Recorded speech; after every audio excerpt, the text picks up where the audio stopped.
ರಾಶಿಕಾ ಹಾಗೂ ರಕ್ಷಿತಾ ಯಾರಿಗೆ ಅವರ ಮನೆಯವರ ಪತ್ರ ಸಿಗಬೇಕು ಎಂದು ಮನೆಯ ಸದಸ್ಯರೆಲ್ಲ ಒಮ್ಮತದಿಂದ ನಿರ್ಧರಿಸಬೇಕು. ರಾಶಿಕಾಕ್ಕಿಂತ ರಕ್ಷಿತಾಗೆ ಆ ಲೆಟರ್ ಮೋರ್ ಡಿಸರ್ವಿಂಗ್ ಅಂತ ಅನ್ಸುತ್ತೆ. ಈ ಮನೆಯಲ್ಲಿ ಮನಸ್ಥಿತಿಗಳು ಮನಸ್ಸುಗಳು ಹಾಳಾಗೋದಕ್ಕೆ ಮೂಲ ಕಾರಣನೇ ರಕ್ಷಿತಾ. ಒಮ್ಮತ ಬರ್ಲಿಲ್ಲ ಅಂದ್ರೆ ಇಬ್ಬರಿಗೂ ಸಿಗಲ್ಲ. ಏನ್ ಮಾಡೋಣ ಅದಕ್ಕೆ? ನನ್ನ ವ್ಯಕ್ತಿತ್ವನ ಇನ್ನೊಂದು ತರ ತಿರ್ಚಿ ಅವಮಾನ ಆಗಿದ್ದಕ್ಕೂ ಕಾರಣ ಅವಳು ಆಡಿದ ನಾಟಕ. ಕ್ಷಮೆನೇ ಇಲ್ಲ. ರಾಶಿಕಾ ಹಾಗೂ ರಕ್ಷಿತಾ ಯಾರಿಗೆ ಅವರ ಮನೆಯವರ ಪತ್ರ ಸಿಗಬೇಕು ಎಂದು ಮನೆಯ ಸದಸ್ಯರೆಲ್ಲ ಒಮ್ಮತದಿಂದ ನಿರ್ಧರಿಸಬೇಕು. ರಾಶಿಕಾಕ್ಕಿಂತ ರಕ್ಷಿತಾಗೆ ಆ ಲೆಟರ್ ಮೋರ್ ಡಿಸರ್ವಿಂಗ್ ಅಂತ ಅನ್ಸುತ್ತೆ. ಈ ಮನೆಯಲ್ಲಿ ಮನಸ್ಥಿತಿಗಳು ಮನಸ್ಸುಗಳು ಹಾಳಾಗೋದಕ್ಕೆ ಮೂಲ ಕಾರಣನೇ ರಕ್ಷಿತಾ. ಒಮ್ಮತ ಬರ್ಲಿಲ್ಲ ಅಂದ್ರೆ ಇಬ್ಬರಿಗೂ ಸಿಗಲ್ಲ. ಏನ್ ಮಾಡೋಣ ಅದಕ್ಕೆ?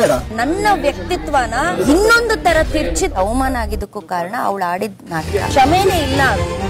ರಾಶಿಕಾ ಹಾಗೂ ರಕ್ಷಿತಾ ಯಾರಿಗೆ ಅವರ ಮನೆಯವರ ಪತ್ರ ಸಿಗಬೇಕು ಎಂದು ಮನೆಯ ಸದಸ್ಯರೆಲ್ಲ ಒಮ್ಮತದಿಂದ ನಿರ್ಧರಿಸಬೇಕು. ರಾಶಿಕಾಕ್ಕಿಂತ ರಕ್ಷಿತಾಗೆ ಆ ಲೆಟರ್ ಮೋರ್ ಡಿಸರ್ವಿಂಗ್ ಅಂತ ಅನ್ಸುತ್ತೆ. ಈ ಮನೆಯಲ್ಲಿ ಮನಸ್ಥಿತಿಗಳು ಮನಸ್ಸುಗಳು ಹಾಳಾಗೋದಕ್ಕೆ ಮೂಲ ಕಾರಣನೇ ರಕ್ಷಿತಾ.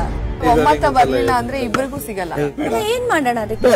ನನ್ನ ವ್ಯಕ್ತಿತ್ವನ ಇನ್ನೊಂದು ತರ ತಿರ್ಚಿ ಅವಮಾನ ಆಗಿದ್ದಕ್ಕೂ ಕಾರಣ ಅವಳು ಆಡಿದ ನಾಟಕ. ಕ್ಷಮೆನೇ ಇಲ್ಲ.